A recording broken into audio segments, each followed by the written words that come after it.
नमस्कार दोस्तों, आप सभी का स्वागत करते हैं आपके इस वीडियो में। दोस्तों आज का वीडियो आप सभी के लिए बहुत ही ज़्यादा इंपॉर्टेंट होने वाला है क्योंकि यह वीडियो यूपी पुलिस भर्ती 2024 के ऊपर बनाया जा रहा है। दोस्तों आप सभी की आंसर की जो कि फाइनल आंसर की थी वो डिक्लेयर कर दिया गया है और उसमें इतने सारे बदलाव हुए हैं जिससे बहुत सारे बच्चों को बहुत बड़ी प्रॉब्लम हो रही है। ये प्रॉब्लम दोस्तों क्या है, वो है मार्क्स के ऊपर, क्योंकि कुछ बच्चों के मार्क्स जो हैं वो दोस्तों बहुत ही ज़्यादा इंक्रीज हो जाएंगे और हो भी गए हैं। अभी उनके मार्क्स बहुत ही ज़्यादा इंक्रीज हो गए हैं। तो अब आप ये सोचिए जब उनका नॉर्मलाइजेशन मार्क्स लगेगा तो उनका कितना ज़्यादा नॉर्मलाइजेशन में मार्क्स बढ़ेगा। ये दोस्तों उन शिफ्टों का है जिन शिफ्टों में पेपर में क्वेश्चन कैंसिल्ड हुए हैं। और कैंसिल होने का मतलब ये बिल्कुल भी मत सोचिएगा कि बहुत सारे लोग आपको बता रहे हैं कि घाटा आपका हुआ है। घाटा बिल्कुल भी नहीं हुआ है। सिर्फ आपको यहाँ पर देखना चाहिए था कि जो क्वेश्चन कटा है, यानी कि जो उसको हटा दिया गया है, कैंसिल कर दिया गया है, वो दोस्तों पहले से आपका सही ना माना गया हो। यानी कि पहले ही यदि आपने सही माना होगा और उसके जब एक बार सैंपल आंसर की आई थी उसके अकॉर्डिंग अपने मार्क्स जोड़ लिए होंगे तो हो सकता है आपके 1-2 मार्क्स कम हो जाएं। लेकिन आपको एक बात अच्छे से याद रखना है, अगर आपका कैंसिल हुआ है तो कहीं ना कहीं आपको फायदा होगा। ये बात अच्छे से याद रखना। अगर आपको इस आंसर की से नहीं फायदा हुआ है तो नॉर्मलाइजेशन में होगा 100%। लेकिन जिन बच्चों का एक भी क्वेश्चन कैंसिल ही नहीं हुआ वो बच्चे बहुत ही कम मार्क्स पा सकते हैं। को दोस्तों आज का इस वीडियो में बेसिकली आपको यही बताया जाएगा कि आखिरकार आपका किस शिफ्ट में कितना नंबर नॉर्मलाइजेशन बढ़ सकता है और दोस्तों कट ऑफ आपकी क्या रह सकती है, क्योंकि अब कट ऑफ भी जाना बहुत ही ज़्यादा इंपॉर्टेंट हो जाता है बच्चों के लिए।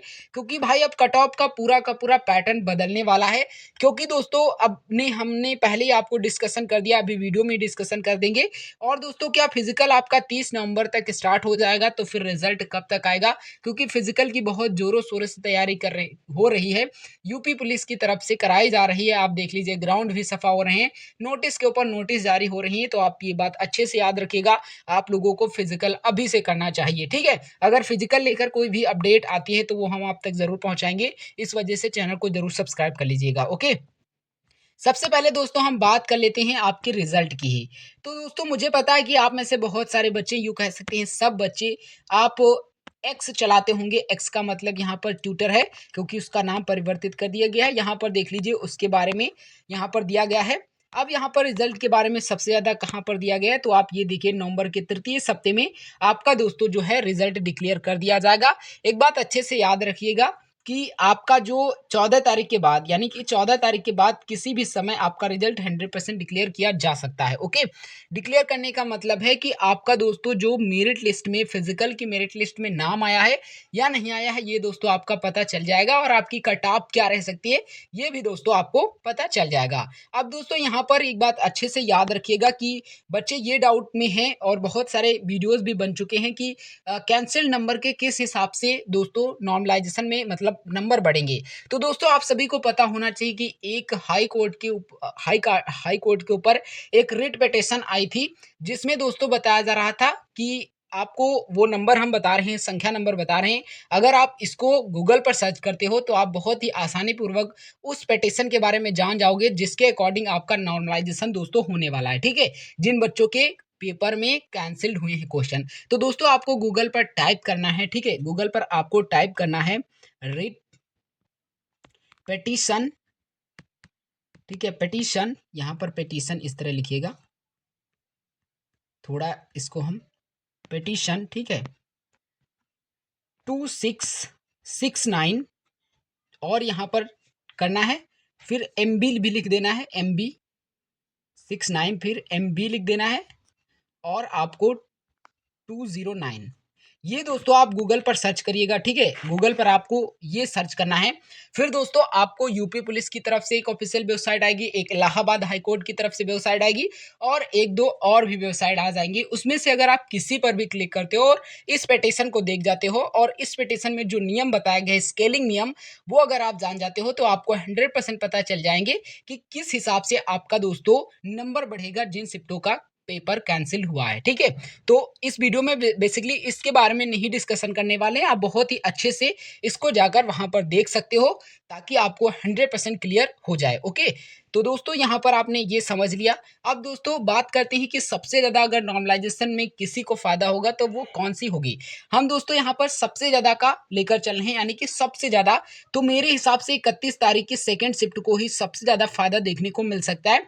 अब ये बहुत सारे कारणों पर डिपेंड करता है। क्यों कारणों पर डिपेंड करता है? क्योंकि यहाँ पर देखिए 7 क्वेश्चन कैंसल्ड कर दिए गए हैं।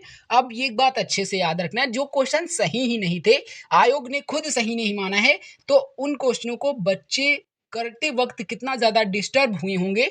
डिस्टर्ब होने का मतलब ये बात से आप लगा लीजिए कि उस क्वेश्चन में बहुत ही ज़्यादा मेहनत करे होंगे, तब वो कोई न कोई आंसर लेकर आए होंगे, लेकिन वो भी आंसर गलत है। तो आप मान के चलिएगा कि 7 क्वेश्चन हैं और आप ये बात समझ लीजिए गलत क्वेश्चन है, ठीक है? गलत क्वेश्चन है, तो कहीं न कहीं हर बच्चे का अगर 1 मिनट का समय इसमें लगा होगा, तो आप मान के चलिएगा कि 7 मिनट उनके ऐसे ही बेकार चले गए होंगे।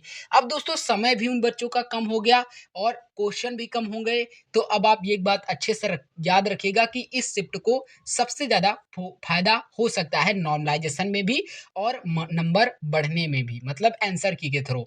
अब जैसे कि एक बात हम बताते हैं कि दोस्तों कुछ बच्चों के यहाँ पर इसमें से नंबर कैंसिल भी हो सकते हैं। कैसे कैंसिल होंगे? जैसे कि आप सैंपल आंसर की में देखा होगा, सैंपल आंसर की जो पहली बार आंसर की आई थी, ठीक है? सैंपल आंसर की में जो क्वेश्चन 7 कैंसल किए गए, अब दोस्तों 7 ये हम 31 की सेकंड शिफ्ट ही लेकर चल रहे हैं, लेकिन यदि आपको अलग-अलग शिफ्टों से होंगे ही, 100% होंगे, तो आप उसके अकॉर्डिंग भी ये भी समझ लीजिएगा, ठीक है? तो आप 7 क्वेश्चन यहाँ पर इसके क्या हो गए? गलत हो गए। अब यहाँ पर मान के चलिएगा कि 7 क्वेश्चन में जब सैंपल की आई थी, तब ये क्वेश्चन इनके पूरे के पूरे 7 में से 7 क्वेश्चन सही थे और इन्होंने पूरे के पूरे टिक कर दिए थे कि हमारे भाई ये 7 क्वेश्चन सही हैं।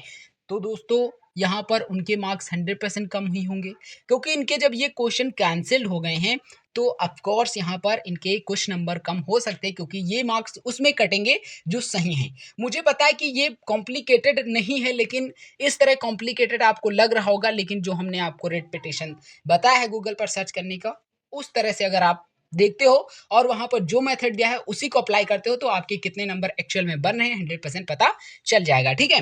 अब दोस्तों हम बात कर लेते हैं, यहाँ पर हमने नॉर्मलाइजेशन की बात कर लिया और यहाँ पर 15 नंबर या 20 नंबर तक का नॉर्मलाइजेशन मैं किसी भी ऐसी शिफ्ट को रिकमेंड नहीं करूँगा कि बढ़ सकते। ये भाई सब शिफ्टों का बता रहे हैं कि इतने नंबर किसी न किसी शिफ्ट में किसी न किसी बच्चे के बढ़ सकते हैं, जो कि मैक्सिमम हो सकता है। लेकिन 31 और 30 की और भी 1-2 शिफ्ट हैं जिनमें ज़्यादा क्वेश्चन कैंसल हुए हैं, मतलब 7 से कम ही हैं, तो उनमें भी यहाँ पर हाईएस्ट नॉर्मलाइजेशन देखने को मिल सकता है, ठीक है? लेकिन ये एक मैक्सिमम नॉर्मलाइजेशन है, इतने नंबर तक तो बढ़ सकते हो, चाहे 30 अगस्त की फर्स्ट शिफ्ट हो या सेकंड शिफ्ट हो, वह चाहे 31 अगस्त की फर्स्ट शिफ्ट हो या फिर सेकंड शिफ्ट हो, ठीक है? यहाँ तक आपको कोई भी डाउट नहीं होना चाहिए। मैंने आपको ये भी बता दिया कि आपका रिजल्ट कब तक आएगा और फिजिकल आपके मान के चलिएगा कि जैसे ही रिजल्ट आता है उसके 1 हफ्ते में आपकी फिजिकल की प्रक्रिया 100% स्टार्ट हो जाएगा, मतलब एडमिट कार्ड हो सकता है कि साथ में ही रिलीज हो, तो इसके लिए भी आपको टेंशन नहीं लेना है, सिर्फ आपको फिजिकल करना है और मैंने जो मेथड बताया है उससे आपको नंबर क्या कर लेना है, जान लेना है कि कितना एक्चुअल में है और आपको कमेंट कर देना है, ओके? अब दोस्तों बात कर लेते हैं कि क्या कट ऑफ रह सकती है। सर कट ऑफ बता दीजिए, उसी के अकॉर्डिंग हम ये मान के चलें कि हमारा सिलेक्शन हो जाएगा। तो देखिए अगर आप इस आंसर की के बाद आप हमसे कट ऑफ पूछते हो, तो यूआर कैटेगरी की हम आपको रिकमेंड करेंगे कि 200 से कम भी, 220 से कम भी होंगे 5 नंबर तक, तब भी इनका सिलेक्शन यहाँ पर देखने को मिल सकता है। वहीं ओबीसी कैटेगरी की अगर हम बात कर लेते हैं, तो अगर ज़्यादा नॉर्मलाइजेशन नहीं होता है जैसे कि 2018 में हुआ था, ठीक है? अगर ओबीसी कैटेगरी की हम कट ऑफ और ईडब्ल्यूएस की भी cut off same same 1-2 number वो ईडब्ल्यूएस की कट ऑफ या फिर कुछ 2-4 नंबर भी कम हो सकते हैं, लेकिन इक्वल नहीं हो सकती है, लेकिन इक्वल यहाँ पर बताने का प्रयत्न हम ज़रूर कर सकते हैं। यहाँ पर ओबीसी कैटेगरी की कट ऑफ आप 205 मान के चलिएगा। अब बहुत सारे बच्चे कहेंगे कि आप किस आधार पर ये कट ऑफ बता रहे हो? तो देखिए पैमाना अभी तक किसी के पास भी नहीं है। आप यूट्यूब पर कोई भी कह रहा है कि ये कट ऑफ रियल जाएगी, ये कट ऑफ रियल जाएगी, इतनी 100% लिख कर रख लीजिए। इस पर मैं बिलीव नहीं करता हूँ और आपको भी शायद नहीं करनी चाहिए। तो आप मेरी कट ऑफ पर भी आँख बंद करके भरोसा मत करिएगा। लेकिन हाँ, इतना ज़रूर आपको आश्वासन दिला सकते हैं कि कहीं न कहीं इसी के आस-पास रह सकती है। क्योंकि इससे ज़्यादा जाएगी तो आप खुद ही सोच सकते हो कि क्या लेवल कट ऑफ का रहेगा। अगर हम एससी कैटेगरी की बात करते हैं तो मान के चलिएगा 190 से कम ही रहेगी कट ऑफ 5 नंबर तक। लेकिन 190 इज द बेस्ट स्कोर, कोई टेंशन लेने की जरूरत नहीं, इतने नंबर अगर हो जाते हैं तब भी। ओके, अब एसटी कैटेगरी की अगर हम बात कर लेते हैं, एसटी तो 175 टू 80 180, ठीक है। ये कट ऑफ, ये नंबर अगर आपके पास हैं तो आप कोई भी टेंशन मत लीजिए और अपने फिजिकल की तैयारी करते रहिएगा। मेरी तरफ से आपका 100% यहाँ पर फिजिकल में नाम आएगा और आपकी जो वर्दी है 2024 में पाने की, वो शायद आपकी पूरी भी हो सके। चलिए दोस्तों, मिलते हैं नेक्स्ट वीडियो में, जैसी कोई अपडेट आती है। तब तक के लिए जय हिंद, वंदे मातरम।